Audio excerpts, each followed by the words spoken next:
Of humbleness. Can you be with me? That's the reason why I'm crying, because I'm not that person no more. And I miss him. But sometimes I feel like a bitch. I don't want that person to come out, because when he comes out, hell is coming with him. And it's not funny at all. It must sound cool, like I'm a tough guy. It's just, I hate that I'm scared. It would be awesome to, be being a great war, maybe with a Mexican.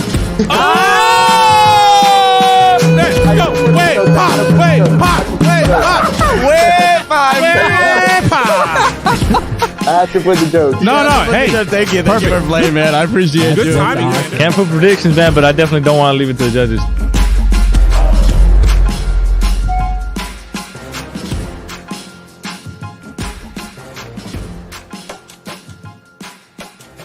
Saludos a todos, buenos días, good morning everyone. El programa número 1 de los domingos, breaking it down like it is, like it should be. We are LongLiveBoxing EnVivo podcast con Manny, siempre en vivo Marrero. Son el Gringo Hicksa. Hopper. Sunday morning recap.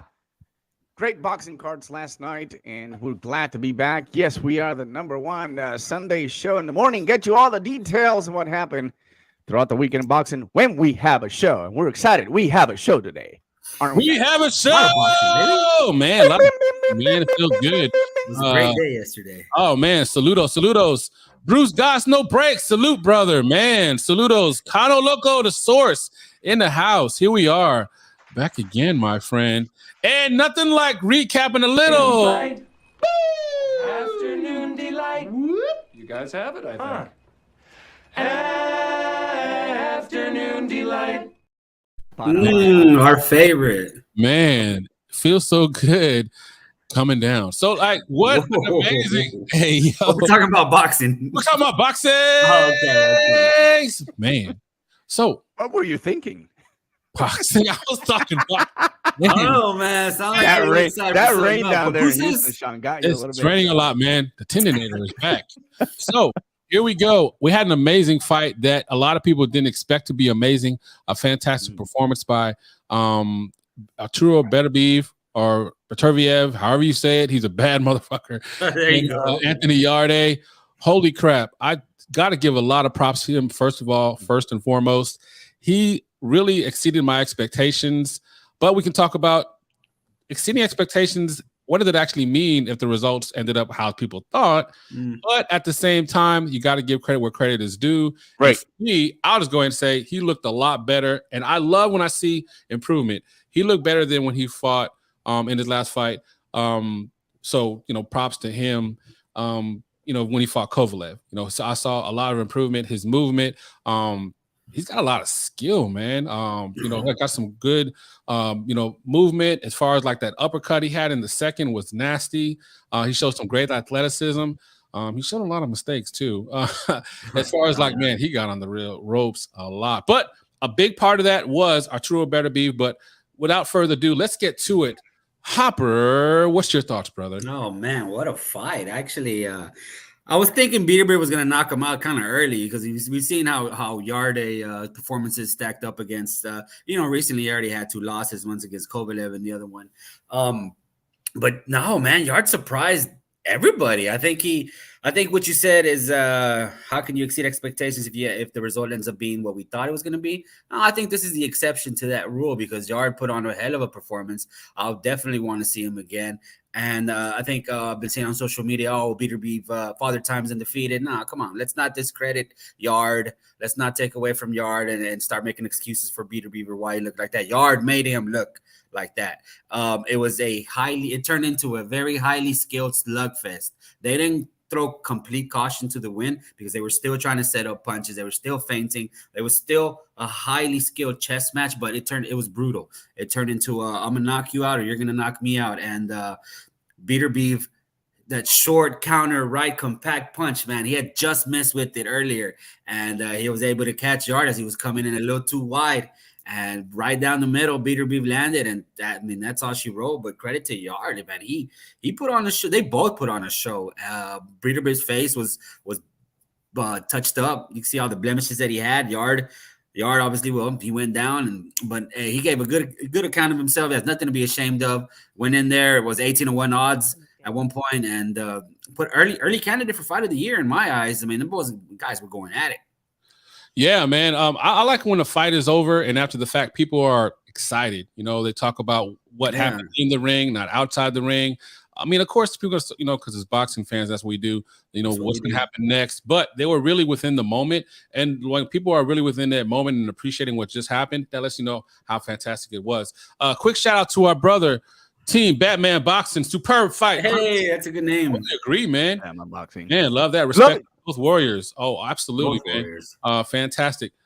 Manny, with that great background, Popilo Colasso in your mouth with stiff jab. What's up, brother? It's a good Sunday to smile, I'll tell you what. Great day, great weekend for Puerto Rico boxing. And but not only that great weekend at all. I mean, I'm telling you, conversations between everyone throughout this week has been how unevenly matched as this fight was Yarde against Beterbiev, right? We know Beterbiev, unified champion. He's looking to get that undisputed status, possibly next fight. 30 years old, just became 38. So is there a lot to him left? Can he take a couple of more big fights as he's been in the past? And so here's the thing. People thought, and like myself, I gave it a 5th round knockout. Beterbiev lately, it's been a slow starter.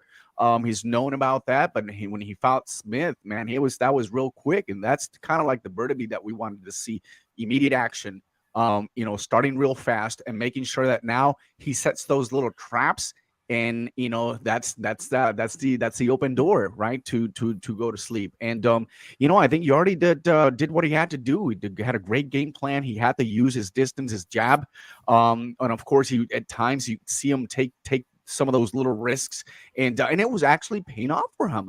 But I think it was more about time that you know, throughout the fight that we see can Yarde really hang on to distance. And we know for a fact that, you know, as the more rounds go by, that's when Beterbiev starts picking up a little bit. But man, I tell you what, I found it at one point very difficult for Beterbiev to pick it up. It was like nothing is happening. He was hitting them pretty hard at times. But I think the mistake was Yarde, and this is what I was talking about earlier. Is like, can you hang the distance to, you know, championship rounds just by, you know, not pressing, but also just making sure you put them into the distance. And then unfortunately, you're going to be hunted. And that's the problem. That's the problem that I was looking at. And it was just a matter of time. He looked very exhausted. You know, Yarde at one point. Yeah, that's the thing with Yarde. He's got a lot of muscle. And that muscle is so hard. it takes a while. Against with Kovalev. Yeah, the jab knocked him out, but he was more exhausted than anything. Really, it was his exhaustion. And the thing that was giving Beterbiev problems was Yarde did a good job of being very like, not, I want to say jittery, but just moving around a lot early on. It was hard to get his rhythm, and that's what threw Beterbiev off. Because Beterbiev has incredible punch selection. You make a mistake with Beterbiev, he's knocking you out. Right? I mean, that's what Joe Smith did. He found that out the hard way. And Yarde, He was doing a lot of moving around, a lot of jumping around early on. And I was throwing Beterbiev off his attack, and he slowed him down a little bit when he went to the body. And that's when Yarde kind of slowed down a little bit, and he ended up being on the ropes. But yeah, going into this fight, that was my one concern, Manny. Good point. Was how is Yarde's conditioning going to be? Because that's a lot of muscle, and we see it with Anthony Joshua. We see it with some of these other guys that are just ripped. It takes a little harder in training to get that cardio up, man. Yep. And we know for a fact these are two great power punches. So we knew it was going to be a knockout. I don't think I ever heard someone saying that Yarde was going to knock out Beterbiev, because I think we know for a fact it's you know, what Beterbiev is capable of doing, but also as well what people are really, you know, waiting in is to get that undisputed status at the light heavyweight. So overall for me, it met my expectations. I don't have a candidate of the year. I think you might have some of the fights, maybe a knockout of the year starting right now. Maybe that could be the Rocha fight, and we'll talk a little bit more later on. But I think it was a great performance by Beterbiev. I am concerned in the age. I am concerned, extremely concerned, if we ever start talking about Beterbiev and Bivol. Oh, we're going to talk about it in like 2 minutes. You want to talk about it? Well, I can say something. Well, I can initiate that, and you guys take it over. But honestly, what I did see yesterday, I think Yarde and Bivol, they have almost the same style. The difference with Bivol is that he's not going to retract. He has the same jab distance. He sets you up and he attacks you and is very, he creates that urgency and very smart. High ring Something IQ. that Yarde didn't do, because Cerebral. as you see, Yarde started pulling back, many, many times. Even Beterbiev did it, but he's often been known doing that I'll hunt you, hunt me, but eventually I'm going to set you some traps and I'm going to get caught you on that. It's going to be difficult to get Bivol to get caught up in one of those traps, especially if you don't retract, if you are the hunter and not the hunted. And honestly, if you think about, if you look at what happened last night, great fight, great performance, but Beterbiev, but I don't think he can beat people. All right, so before we get to that a little bit further, let's go ahead and get to these comments real quick. So shout out to Bruce, boxing, jazz, and more. All gas, no breaks. We saw blood, saw knockouts, we saw back and forth action. We saw a damn great fight. Also, shout out to Danny PR78. Dímelo, primo. It was a really good fight. Totally agree. Let's take a quick look, though, before we go any further. I cannot believe my eyes. I can. It was a hell of a fight. Arturo Beterbiev, he threw 334 punches, landed 136, 25 body punches, 41%. Man, I don't know about you, but that scares me. Like, if I knew in my life that happens and Beterbiev landed 41% of his punches, I'm 100% dead. Jabs thrown, 53 out of 52 landed, 35%. That's damn good, man, for Beterbiev. Jesus. And then the power. Power is the great equalizer, the ultimate deodorant. And then when you're wearing and you got both guys almost 50% for. But they still look at Yarde's not too far back though. Yeah, he really isn't. It's totally respectable. And looking at the rounds, breaking it down, Beterbiev 10 to Yarde's 9, 12 to 13. Beterbiev was 16 to Yarde's 10, where that's when it starts, separating. But I'll say, like, when you start seeing, a separation, but when the fight got good, okay, so Yarde was getting beat down in that fourth round. Yeah, he came back. He almost went down. Yeah, he came back in the fifth round, even though there was that separation, 18 to Beterbiev's 27. Then it got close, and it was pretty much close the rest of the fight. But the difference is, the punch landed by Beterbiev was a knockout. And I agree with the stoppage, and I agree with that being a very entertaining fight and a hell of a fight. Fight of the year, just the fact that we can make that argument. That's so far, yeah. Plus, I think Yarde, we talked about that Yarde needed to at least have more than 500, punches thrown to the fight, at least to get a chance to be able to, have an opportunity if it goes down the distance. And he was almost there. I mean, to the 9th round, 357. That's a lot, and that's really good, and that's very impressive. So, it fooled everyone. Everyone thought that it was going to be over real quickly. But to be honest, I mean, we have to give it up to them, and it wasn't as bad as what people were talking about it. And I'm guilty of talking about that. And Yarde, I feel that Yarde gained a lot more respect in defeat just by taking the fight and giving a good account of himself. And I think hopefully other boxers see that, because the fans, if you give a good account of yourself in a loss, man, fans aren't going to rip you out. But fans are going to talk about what a great fight, what a great performance, like we're doing right now. It's the fact when they're not willing to take these risks that kind of pisses us off. And look what happens when you do. You give a good showing, and hey, man, you earn a lot more respect in avoiding situations. Yeah, no, definitely. So before we broke off and look at the numbers, Hopper, I'd like your thoughts and kind of follow up what brother Manny said. Brother Manny was saying, yeah, do you agree? Man, this is crazy, bro. Like we agree already. Or so when I feel like we've agreed more right now than we did all 2022, which is crazy. So I'm with Manny. I think Bivol is just a little more down the middle than Beterbiev. And his mind, he processes things a lot faster than any normal human, and he's younger, he's a little fresher, and come on, he beat the GOAT Canelo. I mean, you beat Canelo, then you obviously gotta be a badass motherfucker. So no, I'm rolling with Bivol. If that fight ever happens, Bivol and Beterbiev was just slightly, maybe 60-40 might be a little too much, but that's probably what I'm leaning Bivol to be Beterbiev. But again, man, if because Bivol's gonna want to be at the distance. He's gonna want to box. That's what Bivol's gonna do. He's gonna want to box. If it turns into a slugfest, well, of course I'm gonna favor Beterbiev a little bit more. But I don't think Bivol is gonna go down that road, because obviously he's smarter than that. So, what about you, Gringo? Which way are you leaning towards? I'm going Arturo Beterbiev. What? The reason why is because I think that he doesn't get enough credit for his boxing IQ. I think because he is so powerful and such a brute force, he's making constant adjustments. And I think that he'll make enough adjustments and cause enough problems and keep it close enough to where he can land a big shot, and I think he could actually hurt and stop him. I think he could. Yeah. No, that's fair. If he can hurt and stop anybody. I mean, he's 19 wins, 19 knockouts, and he's very polite. Did you see him in the post-fight interview? The reporter, I forget her name, but she kept pressing and prying and trying to get him to say something controversial. And he was like, no. It's a polite. I don't know who's gonna win. We need a fight. And he wouldn't take the bait, man. I admire that about somebody like that because, bro, I was telling my wife, if that's me and they're interviewing me after a fight, man, I'm talking so much shit. Oh, F that guy. I will F him up. You know, I wish he was here right now. I'll fight him right now. But Beterbiev is way more classier than I am, I guess. So no, he's way more classier than me. That's for sure. That's for sure, man. Shout outs real quick to Nano Yamas. Appreciate you, brother. Salute everyone. JC in the house says, yo. Nano Yama says that fight needs to be made this year. Bivol is going to duck Beterbiev. Come on, let's take it easy with the ducking. I'd seriously doubt both these guys are afraid of anybody, man. And plus, Bivol, if he gets offered the Canelo fight, well, he's obviously going to take the money, as anybody should. You take that, you got to secure the bag, man. Secure the bag first. And if he takes the Canelo fight and gets the money in September, shit, I ain't mad at him. Go for it. That Beterbiev fight will be there, and like Bob Arum said, probably looking like 2024. It all depends what Canelo wants to do. If he wants to rematch him, then I mean, are you going to be mad at Bivol for securing the bag? No, I can't be mad at anybody for securing the bag. Sorry, guys.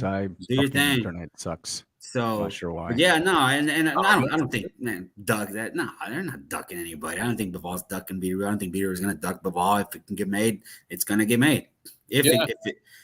Both guys seem to be willing to work with each other. But I will say I have more confidence of it. That's an interesting dynamic, though, as far as like, you know, what is a duck? If it's not completely avoiding, it's just delaying to get another opportunity because they are prize fighters. Yeah, so, man, they got to get the money first. Yeah. So what about you, Manny? Would you have an issue? Because read the comment. Can you read the comment to Manny? I think you missed it. He said that that fight needs to be made this year. Bivol is going to duck Beterbiev, and my counter to that was, well, I mean, if Bivol might be offered a bag to fight Canelo, and if he does, shit, take your money, bro. You got to make your money. You're in boxing. It's the most dangerous sport in the world. So ain't nobody mad at him for taking Canelo. And if the Beterbiev fight happens, it'll probably happen next year.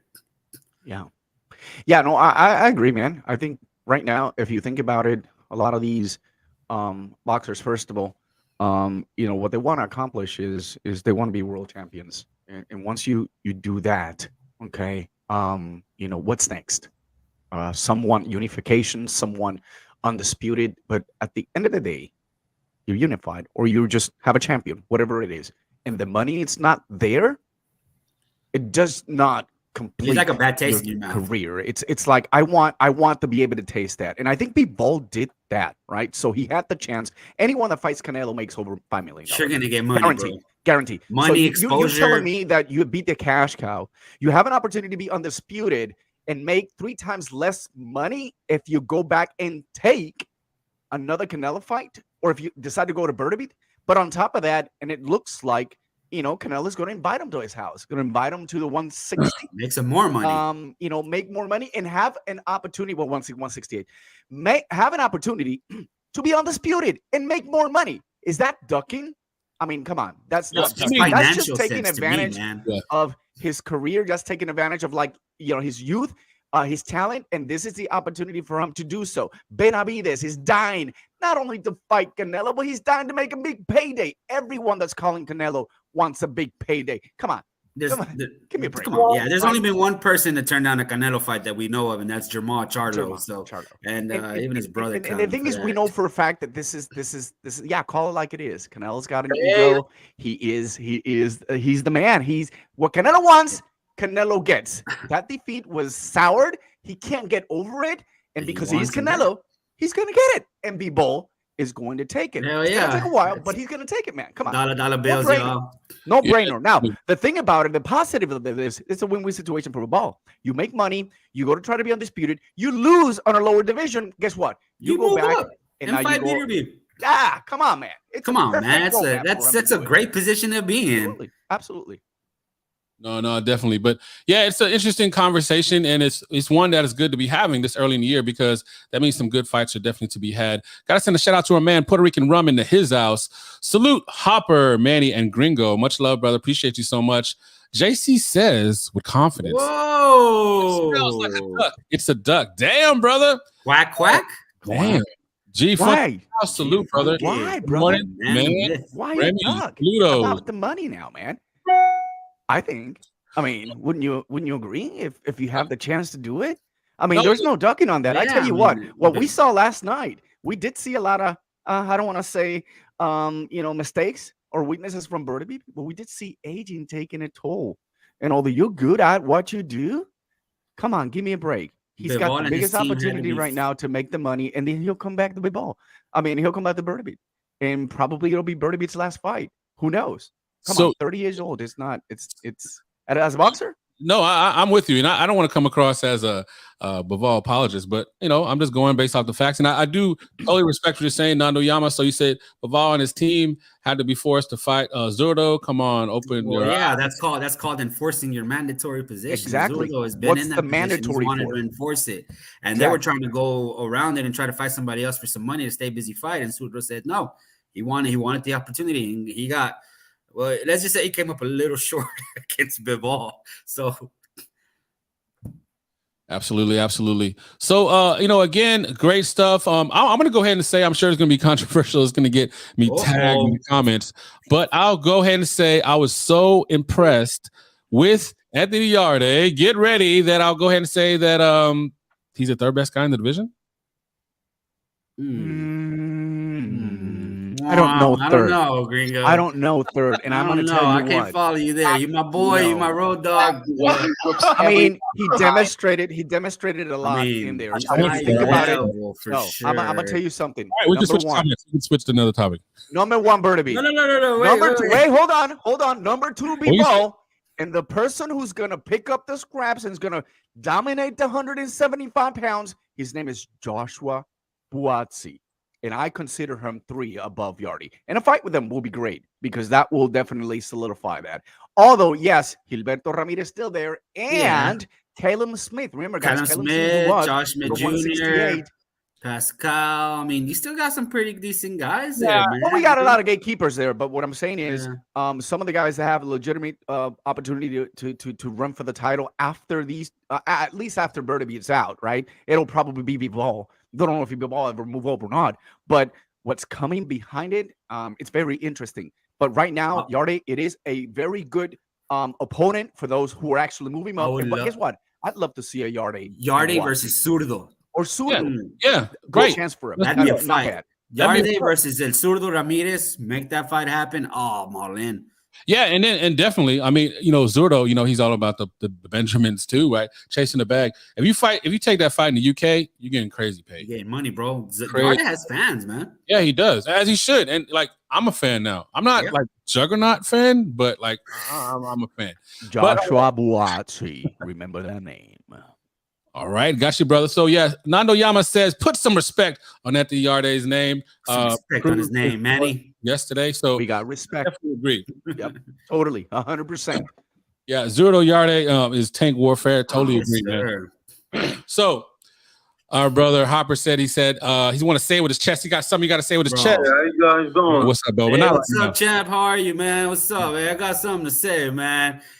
We had an early candidate for fight of the year. But we also have an early candidate for robbery of the year. I mean, that shit was embarrassing. And I'm talking about in the same fight card for Beterbiev Yarde. I'm talking about the Artem Delakian, David Jimenez decision, which was just, my goodness, that's atrocious. And I'm talking to you, judges, Bob Williams, Howard Foster. You guys scored at 115, 113. Steve Gray had it 116, 112. What in the world we all watching, bro? That's just, man, it was horrible. David Jimenez right now should be celebrating on his way to Costa Rica with the belt. And no, they gave it to the wrong guy. And Andre Ward and Timothy Bradley, they were pretty upset about it as well. But nothing happens. Nothing's going to happen. It's just another one of us. We're going to come in here again, talk shit about the judges, and nothing's going to change. Because as Ward put it, the people in power, the powers to be, they like it this way.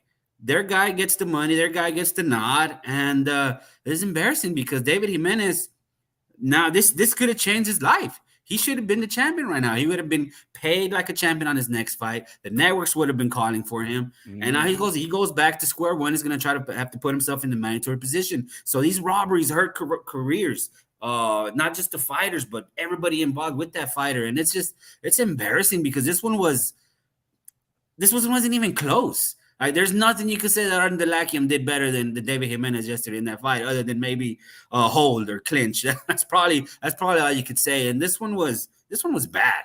Top Rank. I don't know how much play they got over there in the UK, but this one was bad, man. This is a really bad robbery. I was embarrassed for it. I felt bad for David Jimenez, and it pissed me off, man. It's just, man, it's not gonna stop. And interesting enough, we criticize him a lot. And yesterday I was thinking about him. I'm just glad that I don't have to hear Bradley's voice when on the DAZN card, right? But Bradley was criticizing, well, not criticizing, but he was saying throughout the fight, this kid from Costa Rica's got that, and so he's got the lead, and he's looking like he's gonna win this fight, and they just took it away from him. It was shocking, man. It was embarrassing. It's just, this is the kind of black guy that stains our sport, where people can always look back and say, oh, well, the winner's sometimes already penciled in. Like my brother Gringo says, the card was filled out the day before. So yeah, it's bad, man. This one was bad. Judges, Bob Williams, Foster, Steve Gray, you guys are embarrassing for the sport. I hope you guys never judge another championship level fight. You guys need to stay home, or no, you guys need to explain yourself to somebody, to us, to the fans, to everybody. What the hell did you see? Why did y'all score it that wide? No, these guys need to be held accountable, man. Oh yeah, man. And I get cut up, man. It sucks, but it's fine. It's good. We're all good. But yeah, you're right, Hopper. I think this is continue to leave a sour taste on some of these guys that are working so hard and they're making it. And my statement earlier was like Riley was saying, this kid's came in the fight and he's actually leading the fight, and he's being the aggressor. He's being the champion, technical, everything. He throughout the fight, and all of a sudden you look at 115, 113. Good. I mean, the kid got it. 116, 112, bro. 116 and 112. That's pathetic, man. And I'm no judge. I'm not. I'm just a casual, right? That I kind of like. You can play a judge though, but I can play a judge, and I can pay that one too. And I guess if I'm a judge, I'll probably do a little bit better than them. You'll do a lot better, man. I trust your scorecards. Yeah, I definitely do as well. But it's one of those things where, I mean, I hate bringing it up, but it's one of those parts of the sport that is ugly. I mean, we've seen it so many times. All right, it was fugly. It was fugly, Sean. Even Carlos upset by it. But I digress. If you don't mind, let's go ahead and get to some more action, because overall it was very entertaining. The afternoon delight did not disappoint, and it rarely ever does. I mean, what a way to spend an afternoon, if you know what I'm saying. So we went to the evening time. The zone. All right. So tell us a little bit. Is there anything that you want to share? I don't know. I don't think so. I don't think he does. Let's just move on. Yeah, there's no sense to bringing up the undercard at all. Nobody there. Nobody on the undercard. Alexis Rocha. Nobody. How about that? The cream will rise to the top. Oh, yeah. All right, so we got to give credit where credit is due. Our brother's been talking about this guy since the 80s. He wasn't even born yet. Before he was born. Before he was even thought of being born. Before his family even met. But no, seriously, Oscar Popilo Colasso put on a hell of a performance. I'm not going to even pretend and fake the front. I only saw the knockout portion. I tried to get on as quickly as possible. Same here. I turned it on right when he knocked him out. Because I knew Manny would get mad, but Manny's always disappointed. He wasn't even responding. I'm like, you guys are not watching this? You got to watch this. This is I turned it on, bro. I turned it on right as our movie was ending, and I put it on right as that fight was winding up. And I'm glad I turned it on because I saw the hell of a knockout. Yeah. Let me go ahead and see why Popilo get knocked out. And I was like, oh, no, he's actually. Wow. Hades in the air. Now, this is what I was thinking in my mind. God, if you listen, hell. Okay. Now, I wouldn't wish that on Popilo Colasso. No, we're actually big fans, big supporters. I would. But we're not. Yes, Hopper would. No, but we don't want to steal any more shine than we already have. Manny, you have the floor, sir. No, man, it's a beautiful boxing, man. Oscar Popilo Colasso since got signed out by Cotto. It's been an amazing career for him. 6-0. You guys were kind of against me when I said he's going to be the youngest guy that's going to probably capture a title, world title. You guys will go, oh, he's going to get 3-4 fights. He beat a very experienced big Saludar. He was supposed to actually be a mandatory at the WBA against Eric Rosa. That never happened. So he's now at the WBO, and then he was supposed to go against countryman Vito then suffered a back injury through throughout the training camp, which in fact I'm glad. I just hate to see some of the good countrymen fighting each other, which is great. It's no problem. It brings rivalry, but it brings excitement.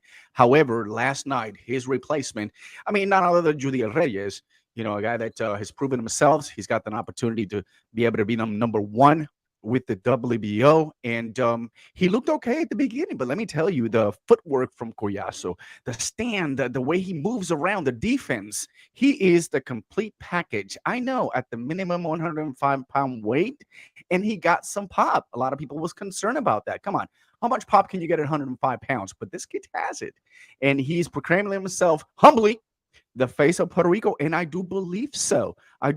He will. He's got great opportunities to possibly maybe being a champion, undisputed, possibly maybe 105. Who knows? But the opportunity is there. He's got the heart of the fans in Puerto Rico. They believe in him, and everyone's really backing up his talent and the way he is progressing in the sport. Every fight is different, and every fight you can see the way he works hard, trained hard, and is so committed to him and his people that it's just good to see this kind of stuff, right? So a lot of people don't pay attention to it because they're all hyped up about the heavyweights and the welterweights and all that drama that you can't see fights, but these are the best fights that you can ever see and in lower class divisions. And so excitement, great job, great win for Oscar Pupilo Collazo, and I can't wait what the future holds. I just hope that the next fight, it is a title fight, because he was supposed to have that chance for the WBA, but I know the WBO will take care of him, and he'll probably most likely welcome in shortly on that, and we're probably going to have a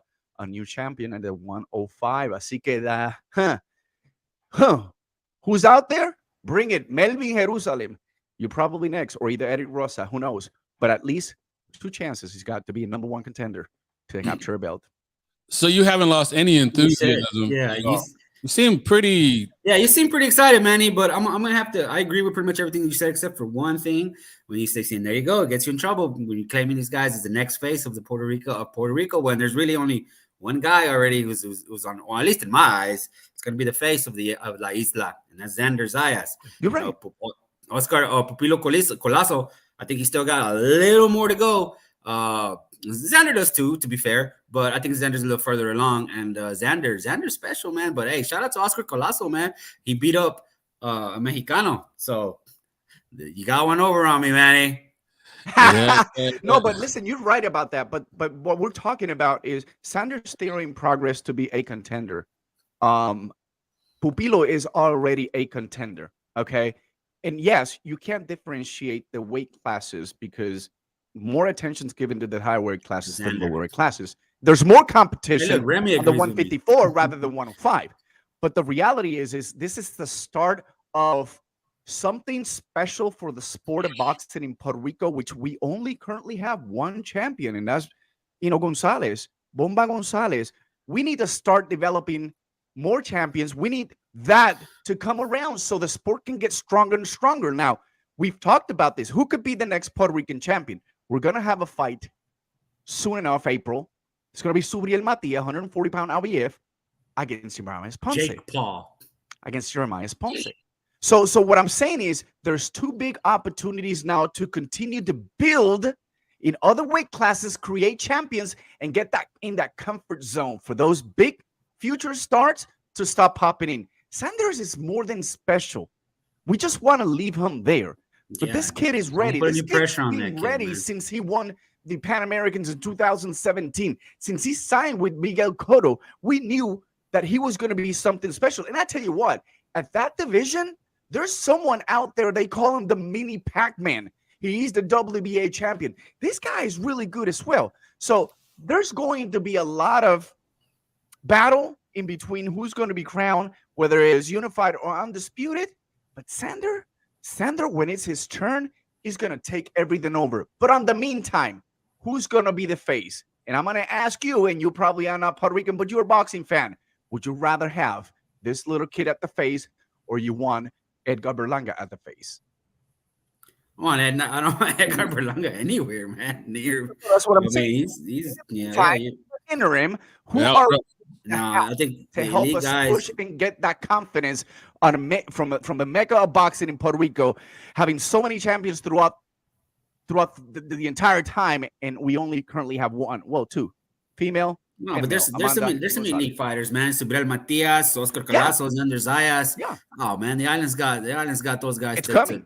And then just keep the expectations. Temper the expectation. I think that's what kind of gets him in trouble. Is that I want to proclaim the next Miguel Cotto right off the bat and chill. No one said Miguel Cotto. No one said Miguel Cotto. Face of the island. Face of the island, I should say. He's the face of the island for the moment. So do you understand what a face means? It means someone that's being no. I'm a Canelo fan. I don't know what the face of anything means. So is Canelo the face of boxing in Mexico, or is it Chavez? Chavez gonna hate you though. All the Chavistas gonna hate you. Wow. Bring us back to track, Gringo. All right, so man, we got off track. So Nanoyama says Xander looks small to me in the last fight. Still doesn't have the man strength yet. He doesn't, but he will, and that's the beauty of it. But excuse me, definitely too. Is he fighting in Tulsa? Yeah. He's on April 1st. Right? Or April? Yeah. April 1st? Yep. He's on the undercard with Robeisy Ramirez versus Dogbo. Yeah. Yeah, we might make that trip. Man, it's looking like a real. Let's road trip. It's looking like a definite possibility. It's just 4 hours. He's fighting Ronald Cruz, which is a very experienced boxer. 18 wins, two defeats, and so that's another good opponent. And I tell you what, Top Rank's doing really, really good in matching him and getting him developed to the level he needs to be at the 154 pounds. There is no rush, guys. There is no rush. Let them keep fighting. Let him keep getting developed and watch and see how 154, it'll probably be his, I would say, in a year and a half or more, because right now, Charlo's there. Until Charlo moves out, we can't be thinking about that. I heard someone the other day talking, oh, man, Sandler beat Charlo's like, listen, man, just chill. Just chill for a little bit, all right? You got levels, but you got people who are actually breaking records through those levels, and that's Sandler. But let him be himself and let them guide him. Jamel's a dog, man. So Jamel, exactly. Not now, bro. Yeah, they're desperate, but not now. I'm big fan of Xander, but that Jamel smoke, not yet, bro. Not yet. No, definitely. But we haven't talked about Alexis Rocha. Let's get to it. Because you want to talk more about him, but we're not, Charlo. Sorry, Charlo. Your time to shine is not right now. Not right now. All right, Rocha. Hopper, you have the floor, brother. So we know that you're a big fan, but were you impressed? Were you? I would. I mean, he went business as usual. This is what he had to do with the late replacement, George Ashi. From what they said, he basically got the call on Sunday as a late replacement, late fill-in, and you could tell he wasn't necessarily as sharp. You could tell he wasn't peaking. I mean, he was in shape, but to be in a main event fight, I think they kind of did him a disservice. He wanted the opportunity and he took it. So, but Alexis Rocha did what he had to do, handled up, took care of business, and now if you put one and one together, it's looking like him and Terrence Crawford are going to be fighting here in the not too distant future.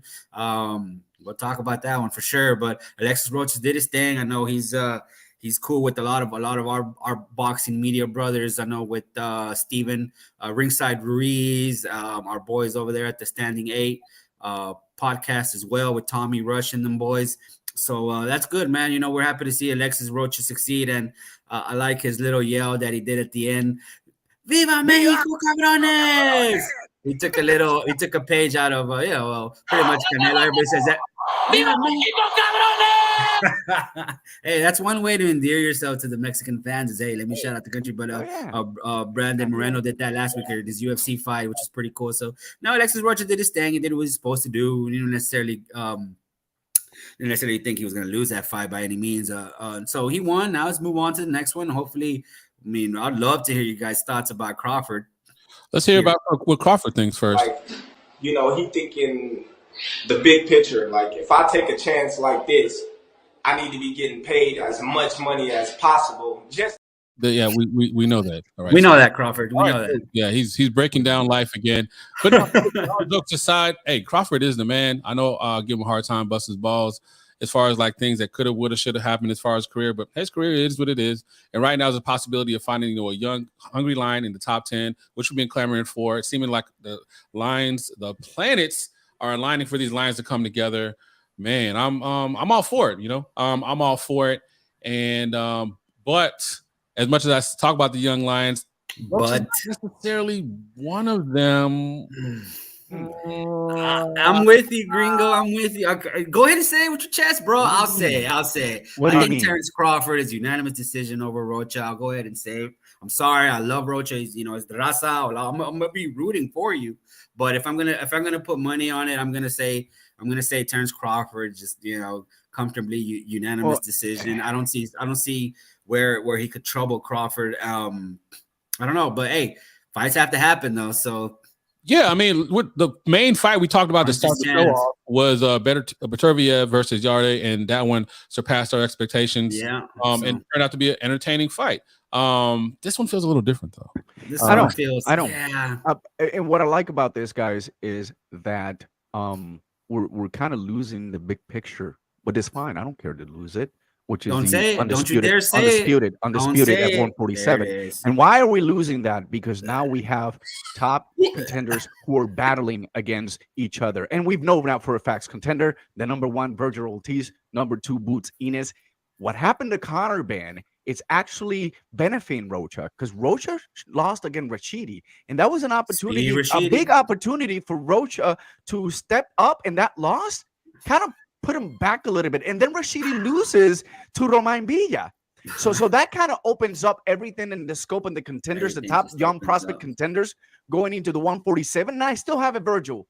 Boots Ennis. Conor Ben, I want to see how he gets away from that PED and all the drama he's going on. But Romain Villa, Rocha, and Rashidi are right there behind him. And I think Rocha has stepped up to that 4th place, even though he got beat by Rashidi. But he stepped up to the 4th place, winning last night. I didn't know anything about Aisha or anything like that. I know he was very strong. I know he was really good, and he's got a great record. But there's no videos or anything. This was what, a 2-week fight, something like that. You call it him last minute, and he did great. He maintained his rhythm. He was patient enough, and he knew he was going to get him caught eventually. And this is a type of boxer that it gets a lot of interest with a lot of fans in the sport. And even Bernard Hopkins and De La Hoya said it. We got something special. No one really knows about it, but these guys know. And he did demonstrate it last night. Still, for so many, it's be a question mark because no one knew his opponent. But let me tell you something. If we start matching these guys up right now, and with the news that came in last night, and I think it was done on purpose, whether it happens or not, De La Hoya is sticking his nose not where he likes, but somewhere area, not on the white stuff, but also to trying to make some things happen right in the sport and shock the world by having conversations, posting it online. Isn't it everything adding up together, right? And all of a sudden now we got an opportunity, and it makes sense. And I'd rather have Crawford fight Rocha than Crawford fight someone else for $10 million. That it just, do you see what I'm saying? I want this fight to lead to some better fights. All right, that's what I wanted to do. I don't want to see Crawford come in, win against Rocha, and then disappears and gets the son of the dentist, the son of the taxi driver now, just for a tune-up. That makes sense. So I'm excited about that. What were you gonna say? No, I was gonna say this is better. This is Crawford fighting a young, hungry fighter like this, like Alexis Rocha, is better in my eyes than somebody fighting an old one-time a division above, where they're campaigning, if that makes sense. And I'm taking a shot at Spence and Keith Thurman fighting at 154 supposedly. I don't know if it's done. I don't think it's a done deal yet. But Terrence Crawford fighting someone like Alexis Rocha, who is an elite guy, is an elite level fighter. That's significantly better than whatever the hell Spence is doing over there. And like Nando said, let's give credit to Nando said, it does make a good point that Mean Machine and Jose Benavidez gave Bud Terrence Crawford a pretty tough fight. And Benavidez only has one leg, and Mean Machine actually dropped Crawford. So that's fair. That's fair to say. So And one thing to say about Rocha, Hopper, that kind of validates your point in terms of like what's there in the heart of a Mexican. He gets better every fight, and every opponent is different. And I'll tell you the casuals, or some of you that are experts, all right, and you're thinking that Rocha should have destroyed this guy in the beginning. That's not the case. You have got to get better and better with every opponent, and every opponent is different. And Rocha can do just that. And not only that, he's not afraid. He's been calling Conor Benn for a while. Conor Benn and Rocha, like a lot of people will come out here and say the same thing they talked about Beterbiev and Yarde. Oh, that's an uneven match. He's gonna get destroyed. Be careful what you wish for, because this. No, I don't know. I think that's a badass fight, especially if with Conor Benn probably won't be on those pads anymore. So it'll probably be more even. But I think Golden Boy is sneaking in onto something special, and I like that. No, I like that too. And, for all the, pandering as far as like, wanting one fight or the other and, then asking for something like, oh, it's not actually what I expected. But, at the end of the day, if Crawford fights a top 10 young lion coming to his own, I respect that. And it's hard to hate on that. It's hard to criticize that. Right. Even us, we're so tired of that fucking Crawford Spence shit. If he fights, it's hard to criticize that fight, man. Hey, stay busy. I moved on, man. I'm on to the top 5 contenders right now, and Spence and Crawford are not there because they're not contenders. They're champions, right? What did they do to you, Manny? What did the Sons of Dennis do? They keep me waiting and waiting and waiting and waiting. I'm on an age sitting down in a freaking chair, and I'm not gonna see that freaking fight. Teeth. I'm done. No, but it's crazy that things are lined up for 2023, the year we're in. It'd be pretty fantastic as far as like fights that are actually happening, coming to fruition, that are actually on paper. A bad blood fight that's coming up between Lara and Plant. So many good fights. Oh yeah, Plant versus Wood. Oh my God, I can't. Lara versus I cannot wait. Lara versus Leo. Oh man, shit. Next week we got Vaquero Navarrete. Yeah, so these are fights that are actually confirmed. Amanda Serrano next week too. Man, I know. Our brother Manny's happy about that.